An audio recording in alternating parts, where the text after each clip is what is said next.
merinding gimana, karena kita punya pengalaman di negara ini dipimpin seseorang yang otoritarian dan ketika diganggu digebuk dalam tanda kutip kan gitu ya. Bang Andri Rosiade digebuk dalam tanda kutip supaya tidak multitafsir. Siapa sebenarnya pihak yang dimaksud oleh Prabowo Subianto, Bang Andri? Sekarang nih. Sekarang Bang. Kirain biasanya kan setelah pesan-pesan berikut ini. Aman. Jadi gini ya, Andro, bahwa yang disampaikan Bang Ciko ada benarnya bahwa pernyataan Pak Prabowo itu memang normatif. Pernyataan normatif yang biasa saja dan tidak perlu kita tafsirkan ditujukan ke pihak-pihak tertentu. Karena begini konsepnya, Pak Prabowo itu kan punya konsep ingin mengajak seluruh pihak bekerja sama. Ya, karena itu yang disampaikan Pak Prabowo berulang-ulang kali. Bahwa beliau percaya Indonesia ini bisa maju, Indonesia ini bisa hebat kalau elit ini bisa bersatu, bisa bekerja sama dan kita guyup. Itu kepercayaan yang diyakini oleh Pak Prabowo. Nah, untuk itu tentu beliau ingin mengajak seluruh pihak, ya, baik 01 maupun 03 maupun semua pihak stakeholder bangsa ini bisa bekerja sama dengan beliau, sama-sama membangun bangsa. Ya, itu yang dilakukan oleh Pak Prabowo. Nah, tentu akan ada yang ingin menerima ajakan maupun juga ada yang tentu tidak ingin bekerja sama. Dan itu tidak ada masalah. Ya. Ini yang perlu catatan Bang Ciko, bahwa kami ini ya sangat memahami peran penting oposisi. Ya, karena apa? Karena kami Partai Gerindra pernah 10 tahun menjadi oposisi, sehingga kami paham oposisi. Karena kami pernah jadi oposisi, jadi kami bukan omon-omon. Tapi kami punya pengalaman menjadi oposisi 10 tahun. Sehingga kami paham bahwa oposisi itu penting bagi kehidupan demokrasi. Kami memahami bahwa kritikan, masukan kepada pemerintah itu penting. Tapi tidak bertolak belakang Bang. Ya, dengan gini, kalimat Andro, jangan ganggu saya kalau ingin merangkul semuanya. Yang disampaikan oleh Pak Prabowo itu adalah silahkan mengkritik, oposisi silahkan, tapi lakukan secara konstruktif.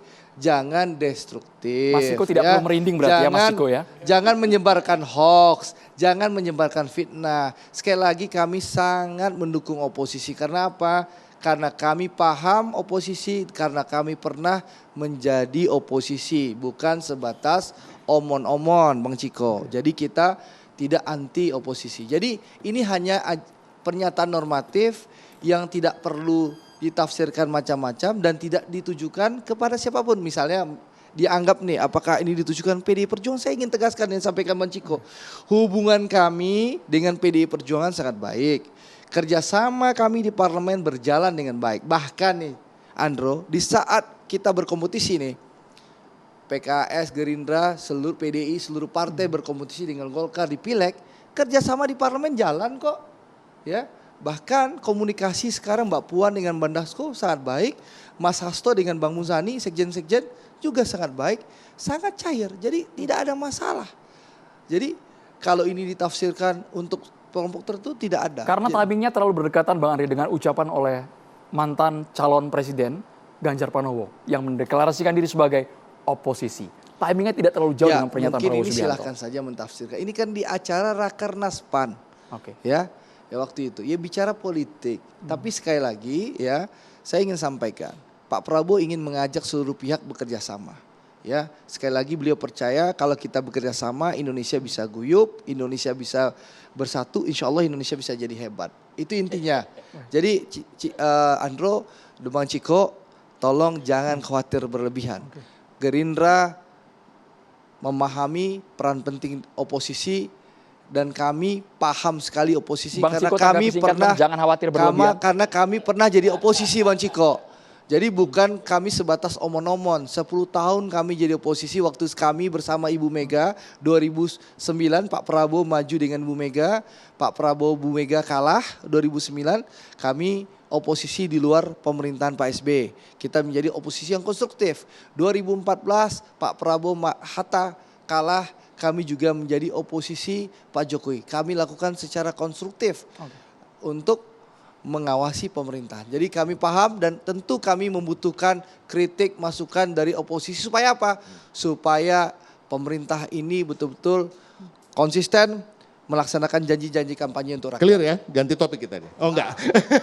Masih Jadi panjang, prinsipnya Bang. tadi kalau Andro bilang gitu, jangan merinding. Oh, kalau kita nggak pernah merinding, kalau PDI Perjuangan itu sudah biasa berada di luar pemerintahan juga, ya kan, baik itu di era reformasi bahkan di era Orde Baru yang lebih mencekam lagi gitu. Jadi ini hal yang biasa. Cuma ini omongan-omongan yang kita dengar dan memang juga ada di media massa dari beberapa pegiat demokrasi terkait kata-kata tersebut. Itu satu. Tapi sudah clear tadi di-clearkan. Tapi terkait mengganggu, berada atau di dalam maupun di luar pemerintahan, insya Allah PDI Perjuangan akan terus mengganggu apabila ada hal-hal yang kami anggap harus diganggu. Ya, seperti penyalahgunaan kekuasaan, korupsi, kolusi, nepotisme.